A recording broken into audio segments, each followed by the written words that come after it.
Right, good. Where are we? Yeah, so PowerPoint's folder, we're going to look at the last lesson. So we've looked at all of these lessons: introduction, the servers and web servers, hardware, directories, features, features continued, the configuration, and the admin options. We looked at all of that. So that's all the theory for the what do you call it? The written report, which is to be, was it 500 words or 1,000 words? Can't remember. But you should really have that finished by now. And I would suggest that you finish that before you move on to doing the practical part, because the practical part is dependent upon the theory part. So you've got to have thought out the practical part first, and that's the ideas that you put down in the report anyway. So we're going to look at this last PowerPoint, 9.0 Assessment 2 Guidance. And this isn't too long, and it's a bit vague. And the reason why it's a bit vague is because there's a video for each and everything on here. The entire assessment is done in a video for you, so you can watch the video and you can learn from there. The problem with that is I did this in an earlier version of IIS version 6, and we now have IIS version 7. So you may have to poke around a wee bit to find the things that you need to find. So, oops. I should really update that. I'm scared to update it because if I put in 4 or 5 hours of work updating, then they say next year, oh, we don't teach that any longer. Or, oh, we gave that to somebody else. I'm loathed to do that. Right, okay, let's have a look and see what we've got.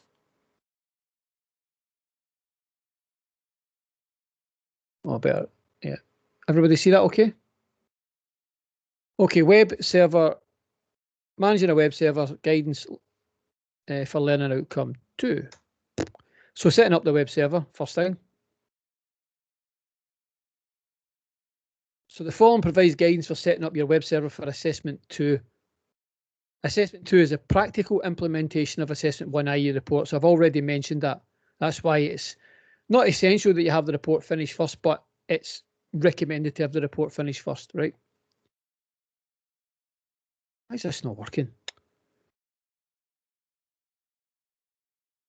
Install an IIS. So you will install IIS on your MS server platform using the server page, the control panel, or the installation disk. You won't use the installation disk, forget that. And you won't use the control panel. You'll actually use the server page, right? So you manage the server page, which is at the bottom left-hand corner of the screen, right next to the start button. So if you click that, you just add the role like you've added any other role. So it'll be Internet Information Services server or something like that, okay? But you'll see IIS somewhere in the list. If you've done this already, so you've already installed the web server thing for practice and playing about and everything, it might be, but not essential, but it might be in your best interest to remove the role and then add the INET and the INET pub folder from the server in order to start completely afresh. So take the role off, go into the C drive, find the INET pub folder, right click and just delete it all. All right, just to start from scratch, so it's a nice, clean, fresh install. Re-add the role and carefully document the steps to do so. These will be recorded in your assessment log. So how you installed IIS has to be completed in the assessment log, which we'll look at the end of this, right? Creating directories. So create a folder for each of the websites mentioned in the scenario. So remember to read the scenario, which we'll go over in a wee bit. We've already done that. So remember there are 3 websites that you're creating, 3 companies. So you'll create a folder for each one of those companies. And these will act as a root directory for each website. Where will you create these folders? You can actually, theoretically, practically you can create them anywhere, but I would recommend putting them inside the INET pub folder just to keep everything in the, just keep everything just sort of regular as the way it would normally be, rather than break. But if you break out and put it somewhere else, you might have to change a permission. It might not work. So just keep it in the INET pub folder. Use your discretion, but the root folder should be intuitively named. So don't just call it folder 1, folder 2, and folder 3. You should call them by the names of the companies or a shortened form of the company names. And also at this point, you should have the domain names thought out at this stage. So you should be thinking to yourself, what's the domain name for these companies going to be called? And so I can't remember, what is the names of the companies? Anybody remember? Something about newspapers and DVDs and DVD write doc. I can't remember. We'll look at it. We'll look at it anyway. Create the subfolders in the website's root directory. So you'll have, this is the C drive, and then it'll be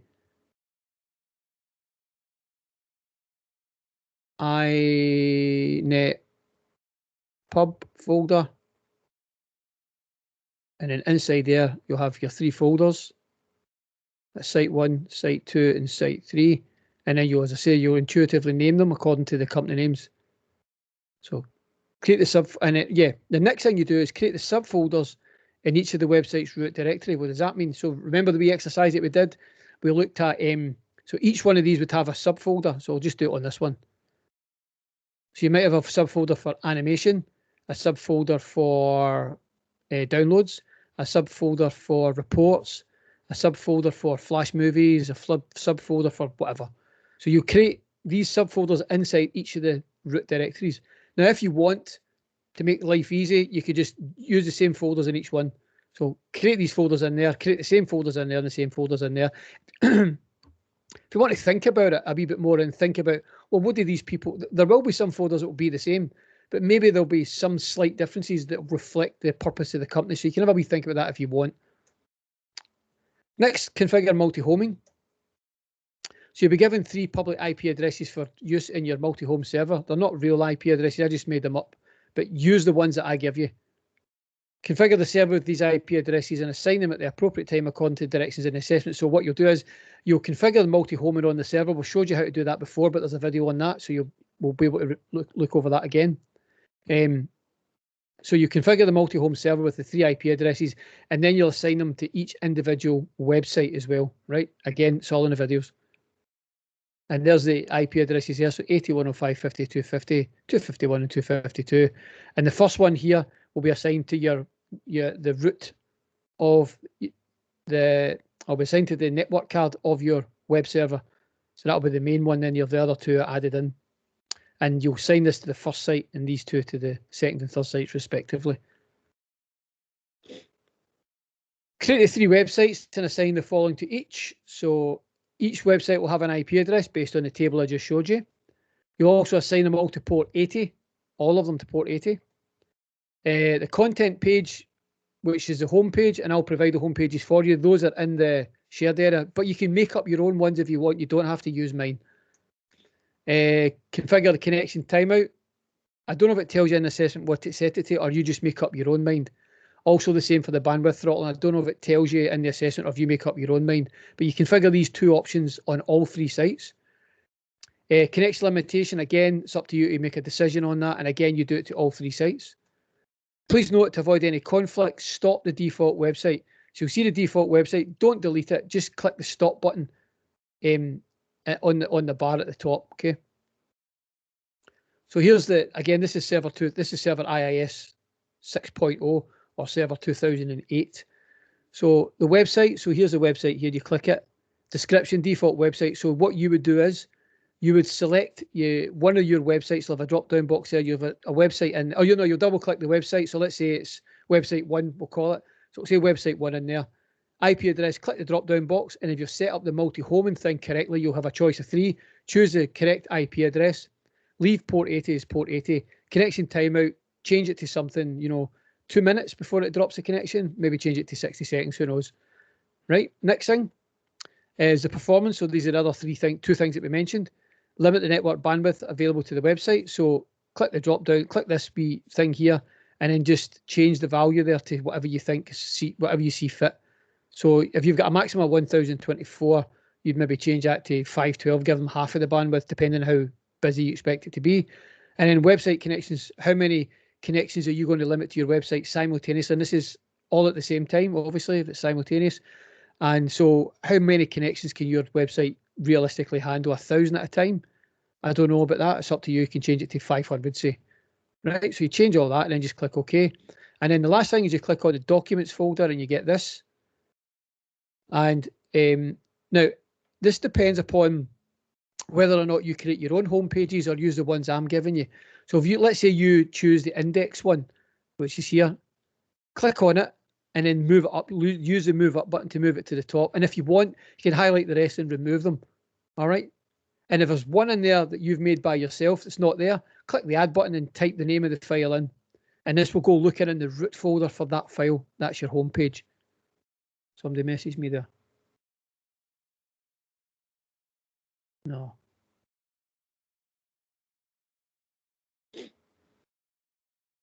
DNS. In order to make your websites load using the domain name, not just the IP address, you have to create a record in the DNS So this is on the server, obviously. When this has been created, test it by entering the domain name into the browser and the site should load. First, test first by IP address to ensure the website is working. So this is a DNS manager. So you just click on Start, Admin Tools, DNS Manager, open this up, and you just right click in here in the DNS part, right click in here, and you'll add a website. So I've added one called www.johnwelsh.com. Once you've added that, you open it up, you'll see what it says host A. Click on that and you put in the IP address that you've assigned to that website, right? And then I test it by typing in the website IP address. There it's there, 10.0.2.15. Is that the same as what was in there? Yeah, same. Welcome to my web page. And then I'm going to test it using the domain name.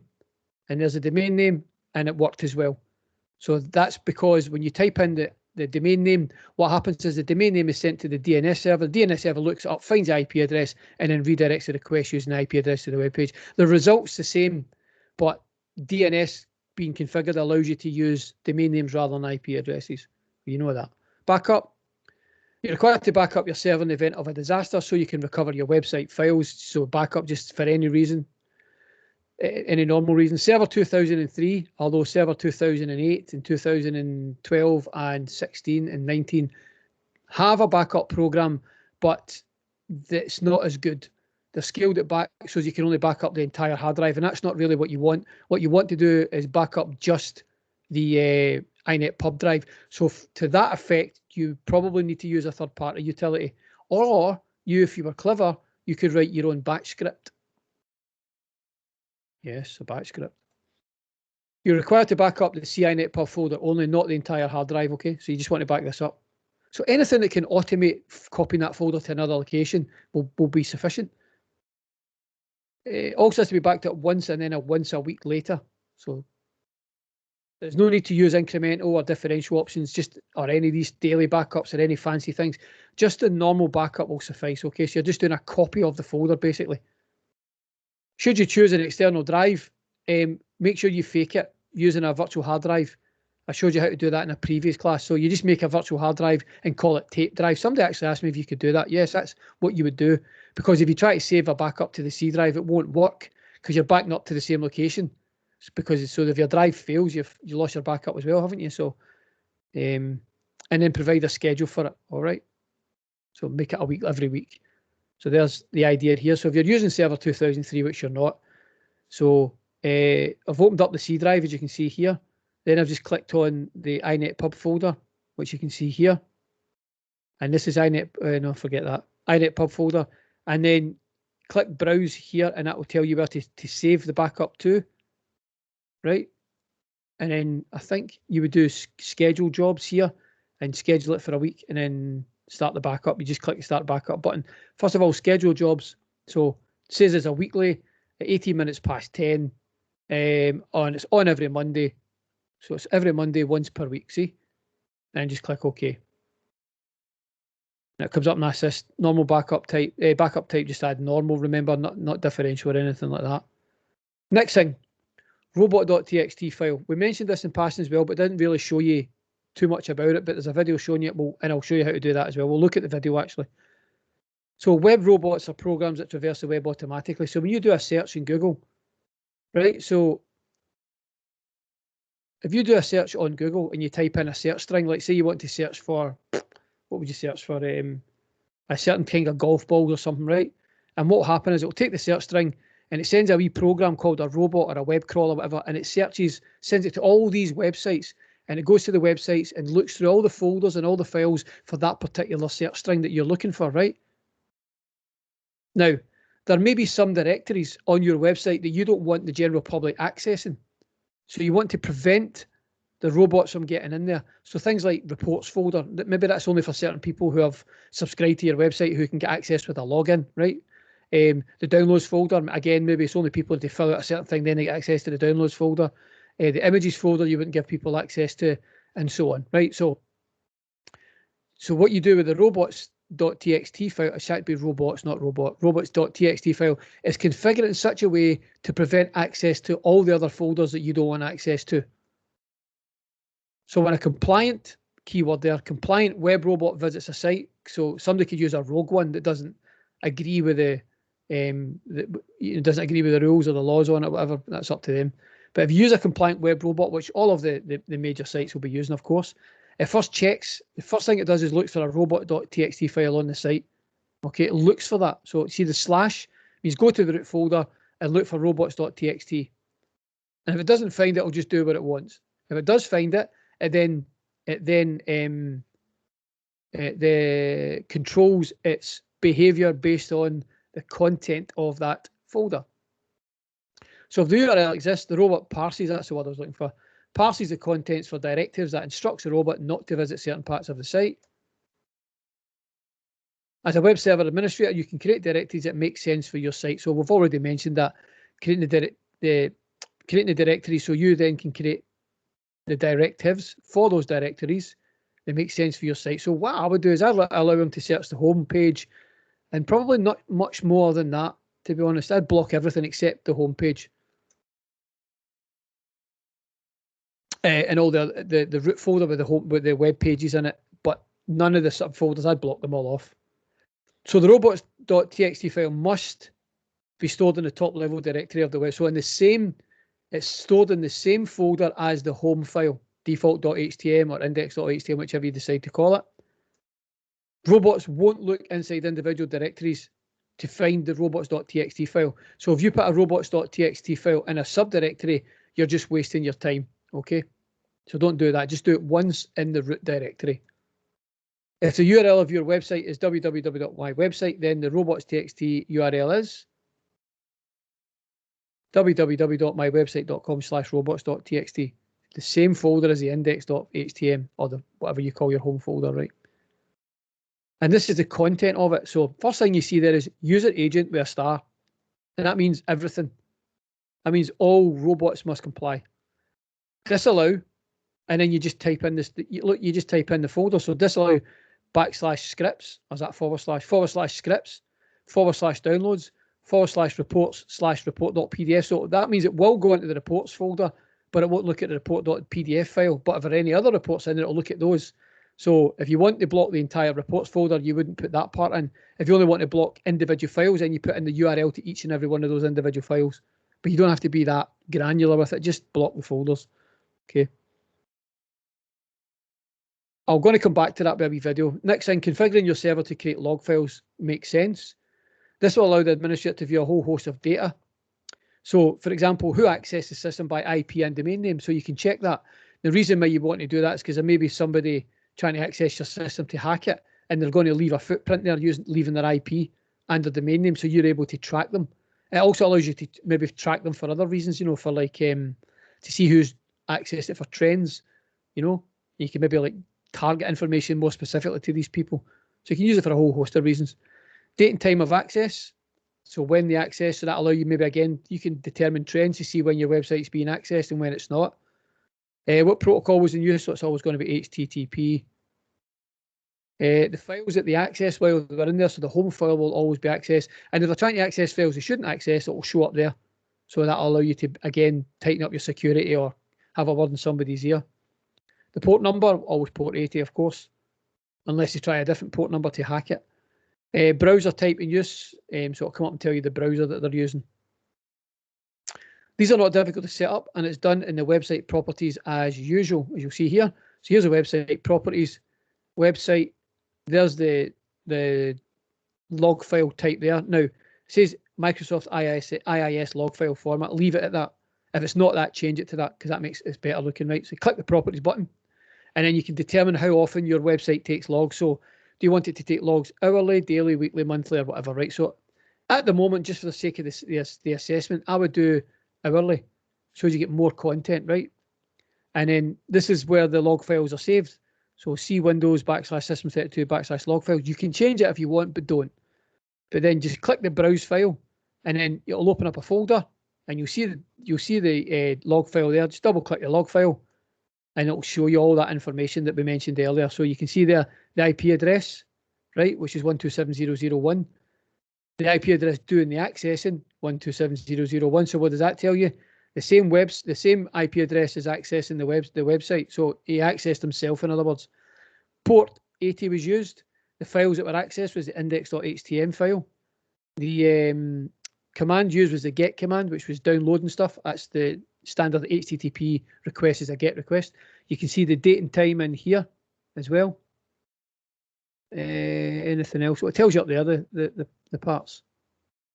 Where's the MSIE 6.0?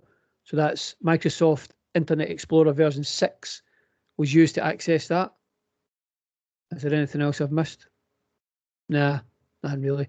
So in the assessment, you will download a copy of this, and then what you'll do is you just use your snip tools, highlight it, snip a copy of it and highlight it, and then paste it into your document, and then just put wee arrows pointing to what each thing means to prove that you set that up correctly. If I go back there, you can actually configure it. How do you do that again?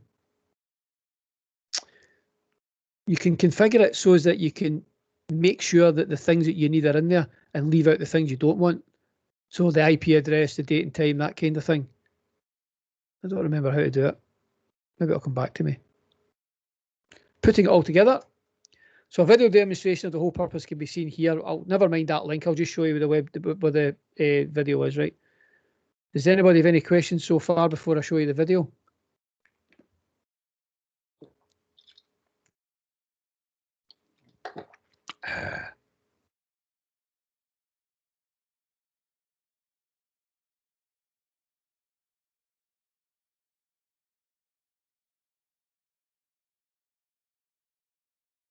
Who mentioned Christmas?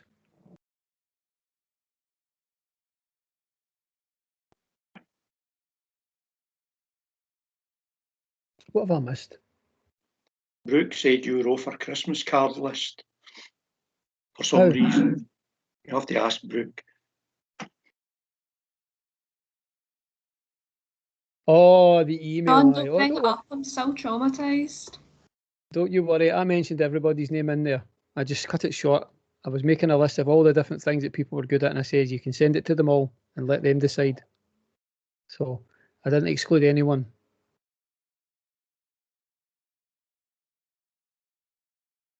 DNS to the same server.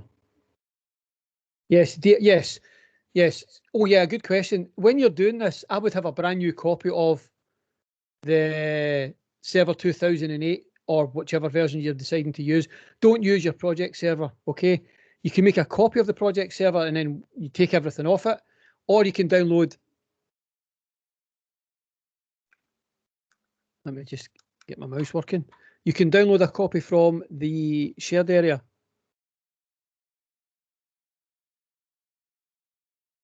What third-party backup would you use? Well, Thingy mentioned a good one. What'd you call him? Alex.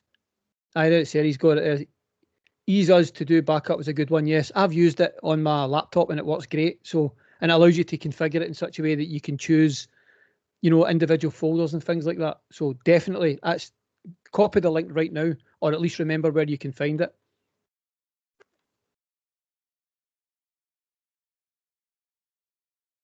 Where am I?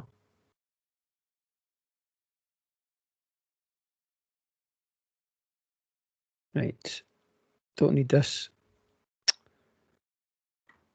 Don't need this. Don't need that. Ah, there we are. Right, okay, videos. Videos folder, it's not in there, I don't think. No. This is really slow. No, it's not in there. It's in the assessment files folder. So web server and assessment files. And there we are, assessment files 2, and it's a video. Oh no, that's the home file. So you can use default.htm, index.htm, or start.htm, whichever one you want, or use all three of them. It's up to you. Where is the video? Video, there it is. Managing a web server. Let me just move that. Put it in the. Going to move this. Move to.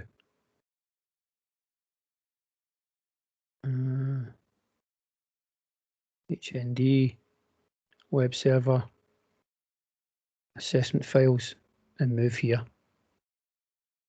Once it moved. HND, web server, assessment files, And there it's there. Okay, let me just download it. I'll have a look at that in a wee minute. So assessment 2 files.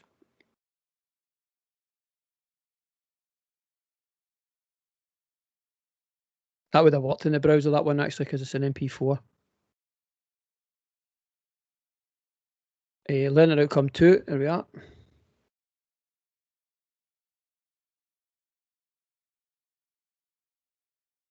Usual stuff, name and all that business on the front.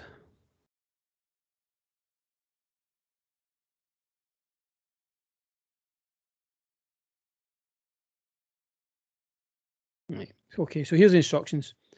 The learning outcome is practical in nature, where some of the practical tasks will be observed by the tutor, recorded via a checklist. Some of the tasks will be evident in print out, screen caps, or whatever, blah, blah, blah. Use the information provided with your report produced from learning outcome 1. You're required to carry out the following tasks. Task number 1, install the web server software. The web server software that you specify should be installed onto a server. This can be a server running your local machine, virtual machine, or an actual web hosting environment. It's up to you.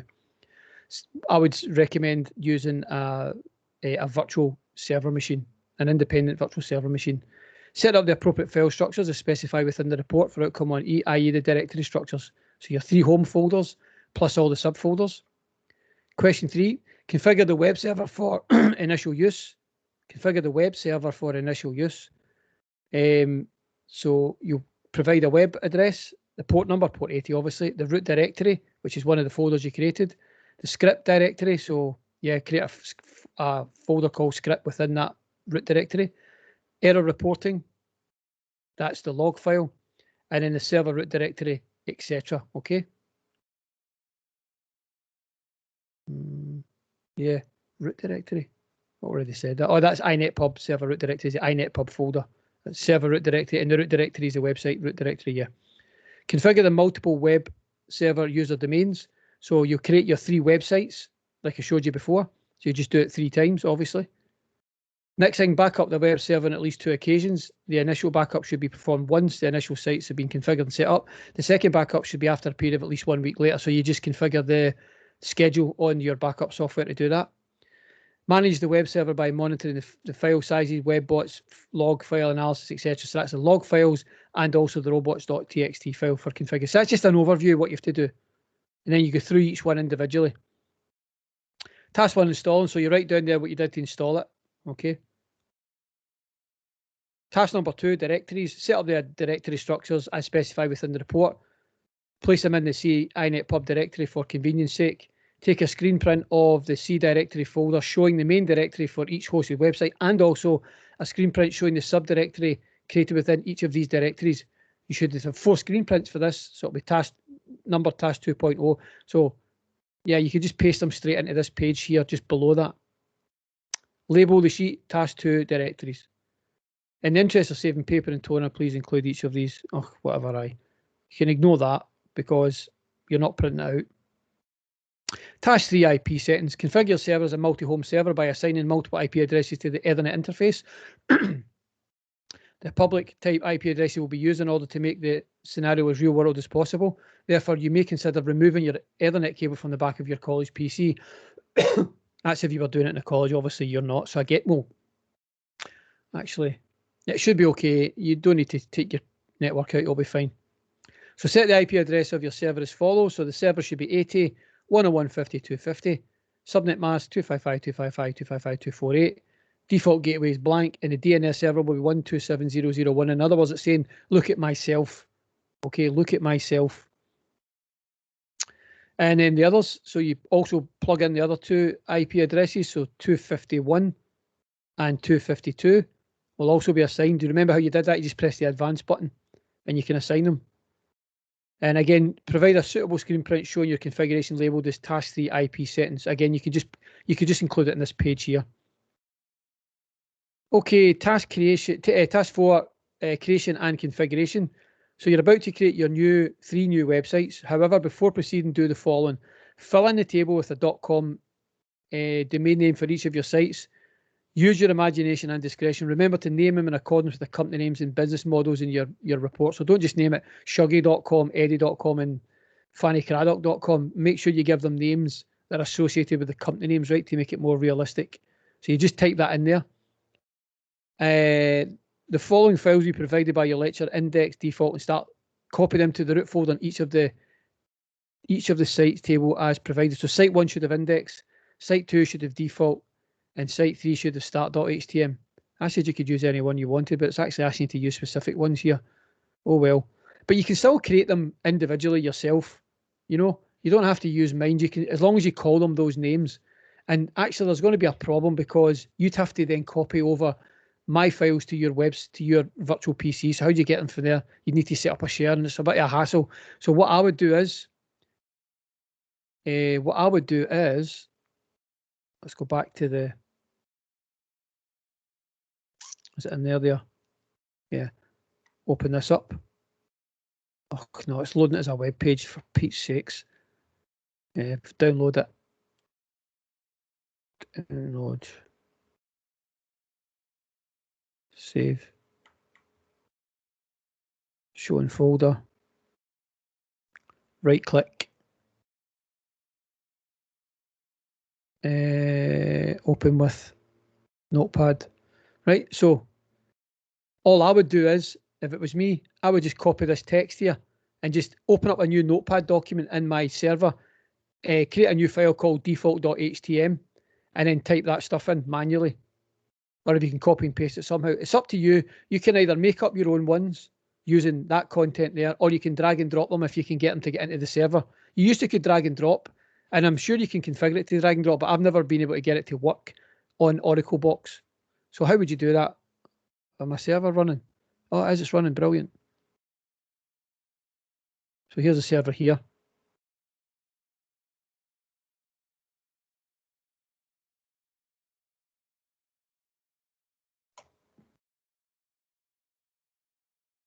So IIS won't be running on this, I don't think.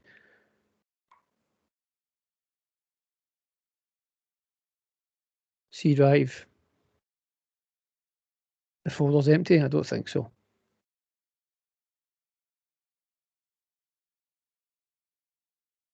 C drive, oh, it is, INETpub is there. Okay, and there's site 1, site 2, and site 3, see? Like this.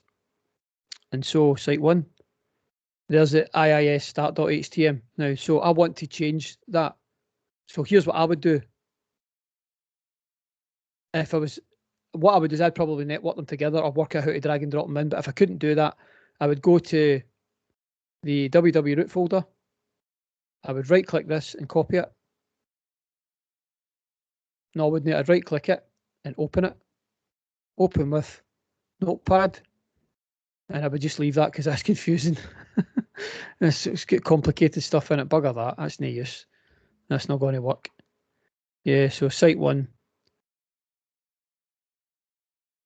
Yep, I would delete those files and I would just put in my own one from the. So right click, new text document, call it index. It's going to call it text, so we need to right click. John, rename. can I say Yep. easiest solution? Just give it internet access to your server and log in on the Teams of your college here and just do that way. You could do that. Yeah, you could give it internet access, but then you need to start changing IP addresses back again. It starts to get messy. You know, it's kind of messy, but what did I do there? So I've created a file called index. I just right clicked and then select new and then text document, but you have to rename it, make sure it's not .txt but HTML like this. Right, so I've done that, and then I would go to the bit that I showed you earlier. The file that I've downloaded, right click, open with Notepad, and I would just take that there and type it in. It won't allow me to copy and paste it. Right click. If you double click, it'll open in a browser, so you need to open with and then Notepad. I see, so I'd need to then just keep going backwards and forwards, so like this kind of idea. It doesn't need to be capitals, although it's capitals in there, it doesn't need to be. Right, and then if you start typing all that in, it'll take you 5 minutes, okay? and then see welcome to site 2 under H2. Right. So that's a bit of a sticky wicket for you, but I'm sure you'll work it out.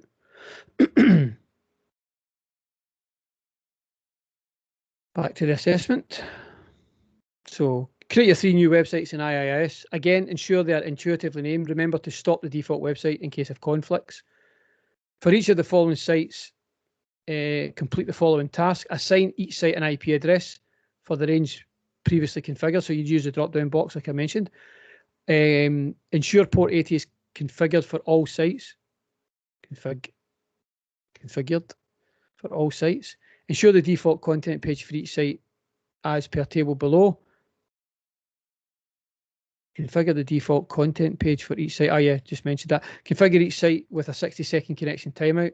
Configure each site with a 512 kilobits bandwidth throttling, and configure each site with a maximum of 1500 connections. So the numbers are actually there. So you do change it according to the assessment, you don't make it up. Provide a screenshot showing your configuration label as task 4 website creation and configuration, and paste it in here. Task 5, DNS. Each of the websites you've created assigned with an IP address require a DNS entry in order to make them accessible. Create the entries for each website and screen print the configurations following IP addresses, domain name, and A records, and label it Task 5 DNS entries. Access each website via a browser using the domain names you've chosen and chosen Task 4, and show them on screen to your lecturer, or screen print them because you can't show them on screen, obviously. So you screen print those. Task 6, backup. You're required to form a backup of your web server in order to mitigate against data loss. The website should be backed up on a separate drive and stored offsite for safety. It's important to back up only the web server files, not the entire server yet, in the interest of saving space and time. Please show screen prints of the backup target, so that's where you're copying it to, the destination location, and any schedules to demonstrate that you've met the backup requirements. So just show your screen prints of your backup software being configured. The requirements to take one backup when all of the sites are set up, and then another one a week later, so that'll be scheduled. Provide a suitable screen print showing your backup strategy labeled as Task 6 backup. Robots. Design a robots.txt file to prevent web bots from accessing it's a lot of work in it. Web directories you deem unsuitable for web bot access. You will have to have a separate robots.txt file for each one of your websites. Okay, one robot file won't work for all. You have to put one in each folder. Log files. You are to configure a logging system on your server that will allow future analysis in the event of an intruder attack or for other analysis. Configure each website to use a Microsoft IIS log format, as we mentioned in the PowerPoint, to log on a daily basis and screen print it. Navigate to the directory containing the log files and take a screen print showing the login situation and the contents of the log. You're required to take screen prints for one site only, not all of them, and label the screen prints as Task 8 log files. And that would be it. So quite a lot of work in there, isn't there? Let me just open up the video and show you that.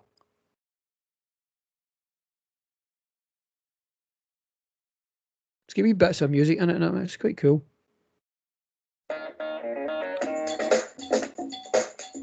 Can you hear that? Loud and clear. Unfortunately. Right, so I'm not going to play the whole thing, but let's get voiceovers. Wow. And it's 21 minutes long, and this is the entire assessment in one 20-minute video class, right? So let me just scroll forward to, that's the backup. Now it's showing you how to do the backup there, but this is server 2003, so it's a bit out of date, like I mentioned. Oops. Some of the stuff will be the same though. Forget all that. Right, okay, this is the robot stuff. I'll just play the video and let you watch it. Look, that's got wee sections and everything. Brilliant, isn't it?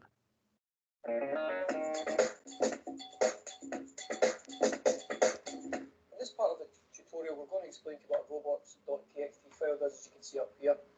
When a user enters a search string for something on, say, Google, and they press the submit button, a small program used by the search engine company, Google or whatever it might be, will then be dispersed all over the internet to try and find matches for your search string. Now, these little files are called robots, or sometimes called spiders or web crawlers. Now, they will look absolutely everywhere for your search string. Now, you may not want that to take place on your site. You may want to restrict where it looks. So the purpose of this tutorial is to show you how to restrict the robots from looking only in the root folder of your website or websites. Okay. So the first thing we want to do is create the robots.txt. First thing is just a notepad file really, and save it as robots.txt. That's simple. Type in user-agent : space and then an asterisk. The asterisk is like a wildcard that represents all. So in other words, all spiders, all robots, all web crawlers who come into this directory and open this file, it will be applied to them. Okay. Then we just simply type in the directories and or files that we want these robots to not check. So let's have a look at our website again. Here it is. So these are there's the Energy Central, the root folder. These are the subdirectories that we want to stop the robots getting into. So you just simply type in / and then the name of the folder. Like that. And then type them all in as like so. I've already done that, see? So I have now protected all of these subdirectories. Now if you want, let's say there was a script called, or let's say we want to protect a file. So we can just type in disallow, : and then the name of the file that we want to protect. Now this is just for demonstration purposes. You wouldn't do that because that's your home file. That means that any search engine wouldn't be able to access your homepage, which would be ludicrous. But this is just to show you you can actually block robots from getting into files as well as directories. Okay, so let's just take that out. File, save as, and we're going to put it right in here. Save, and it is. Close that. Now, some people like to put robots files in every folder, but there's no point in doing that because robots will only search the main directory, the root directory. They won't look in the subdirectories. So that's the job done.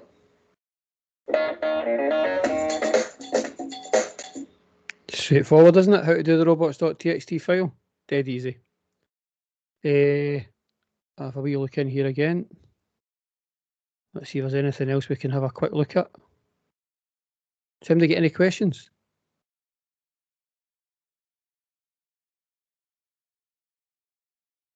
So click the start button.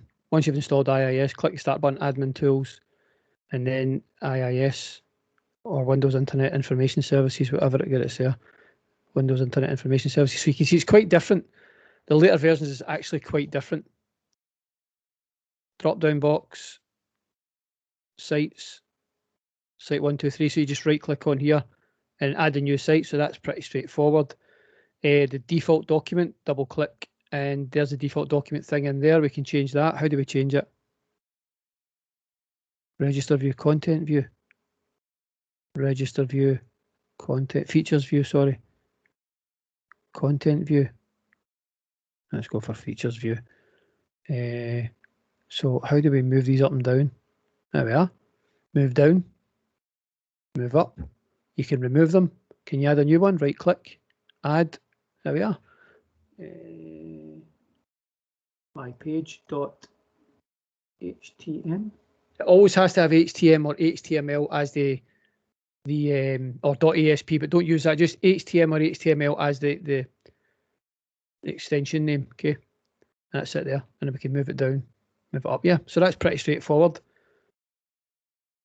Back to the features view, content view. Now, how do I get out of that?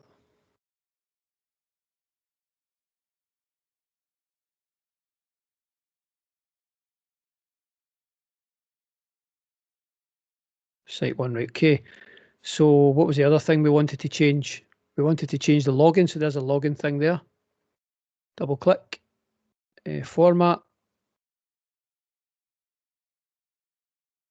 IIS.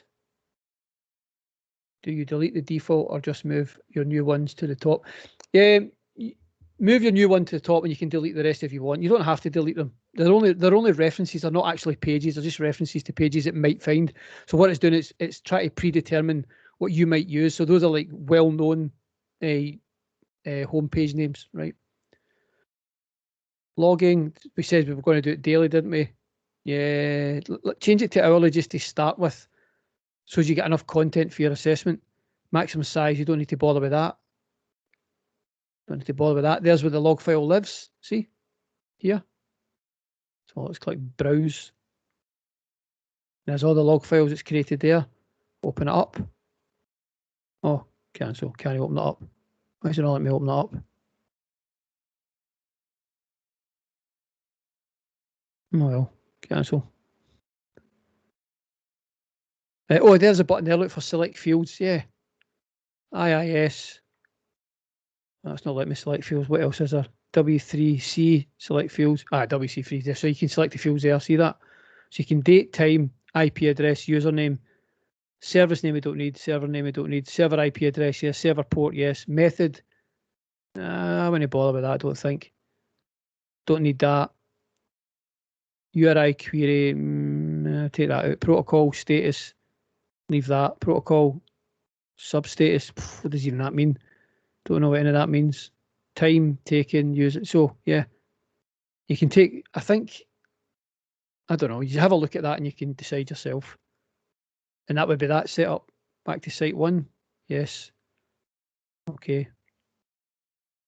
What, the changes you have made will be lost. Do you want to save? Yes, I want to save the changes. Oh, for pity's sake. Right. So that site 1 again. What else have we got here?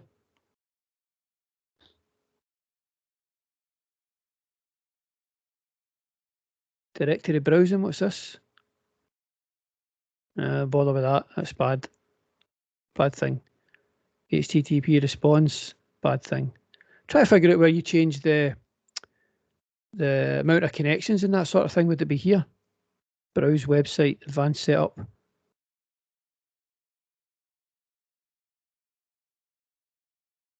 Physical path. No, it's not that. There's a connection limits there under behaviour.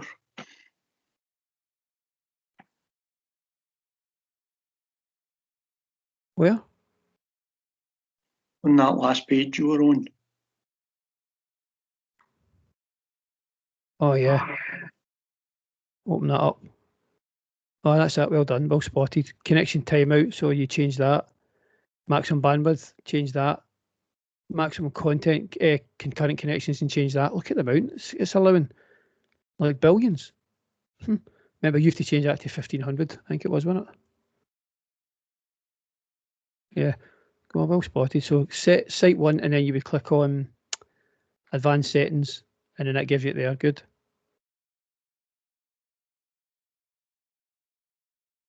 These 3 things here. Is that everything then? How to start and stop the site's on the side there. So just click the site and then you just start or stop it there. New virtual directories, don't need to bother with that. Applications, don't need to bother with that. Edit site, what does this do? Bindings, new basic settings. Let's see what that gives us. No, nothing there. Configure limits. There's the other thing for limits as well. So it's the same bit. You can get it there as well if you wish. Limit the bandwidth, limit the connections, and limit the current connections, concurrent connections. What else have we set up that I've missed? Wrong thing, wrong thing.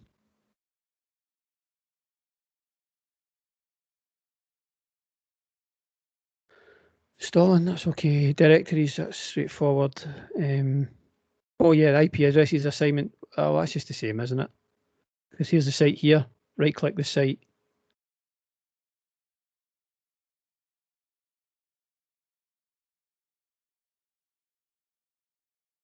Advanced. Site 1. Why would you choose the IP address though? This could be a problem. I'll just check I've got multiple IP addresses assigned first.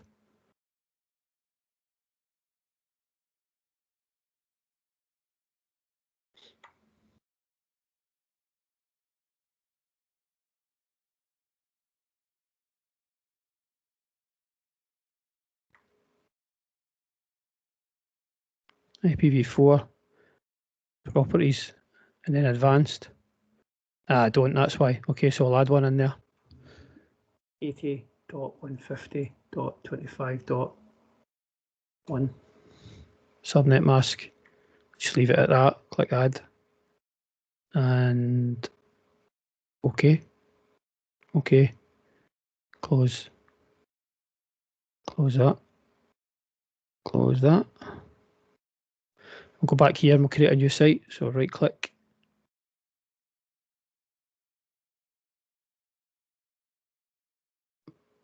Right click on the sites folder and there's a yes, add new website. Site name test. Physical path. Well, I haven't set up a folder for it, so let's just go C drive, INETpub, leave it there, click OK. IP address. There we go, there's the other IP addresses there. Port 80. Host name, just leave that and then click OK. Oh, actually, you would put the host name in there, wouldn't you? Yeah. And that's that done. So that's everything then, isn't it? So creating the site, choosing the IP address.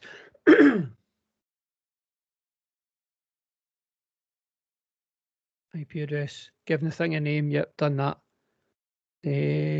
Showed you how to do the page, yep, we've IP address done that, port done that, content page done that, all the connection stuff done all that. DNS we've not done yet, we'll do that in a minute. Backup, that's a third party thing.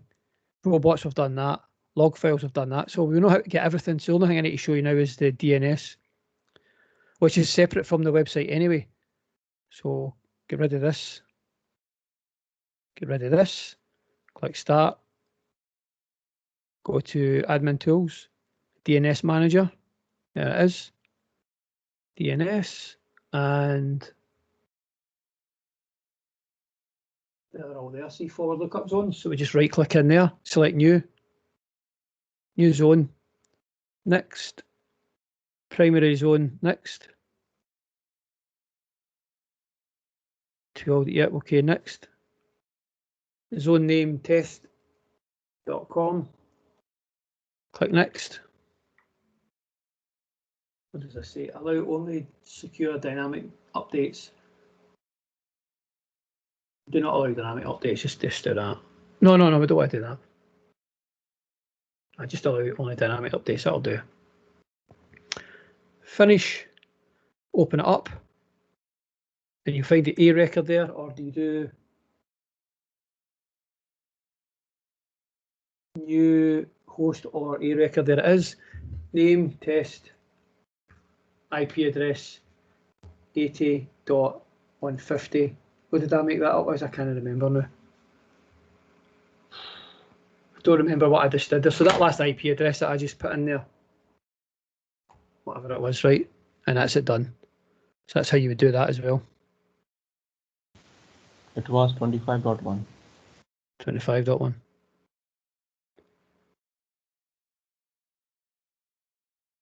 So right click, properties.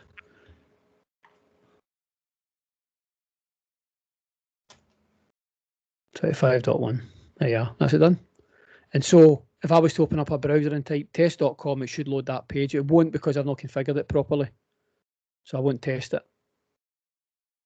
Let's just try it for a laugh, right? Let's go back to start, computer, C drive, INETpub, and put in a file there, new text document, rename it as my page.htm.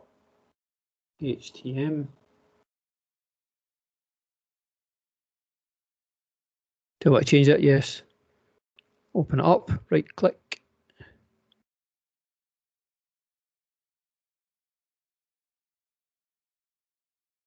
Does it not give me an open with? No, it's just got to open in a browser. Oh, not WordPad.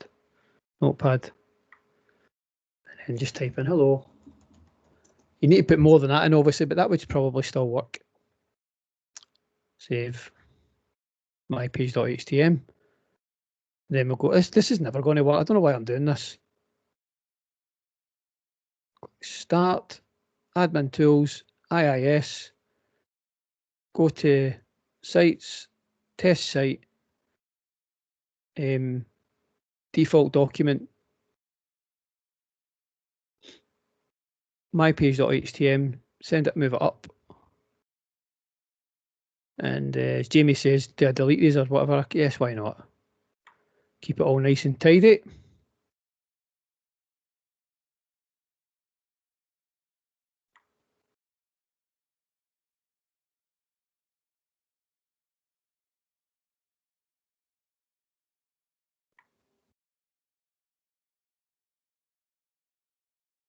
mypage.htm. Okay, test.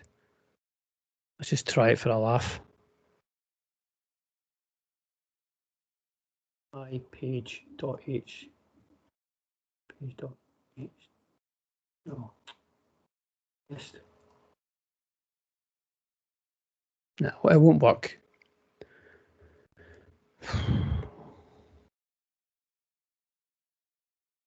I'll try test.com. Oh, it did. That actually worked, look.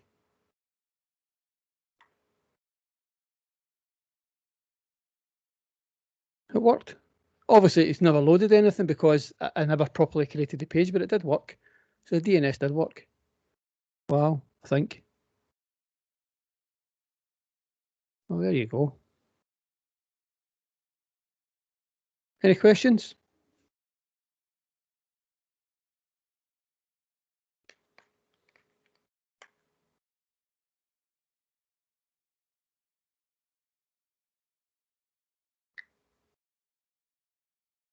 Stop recording.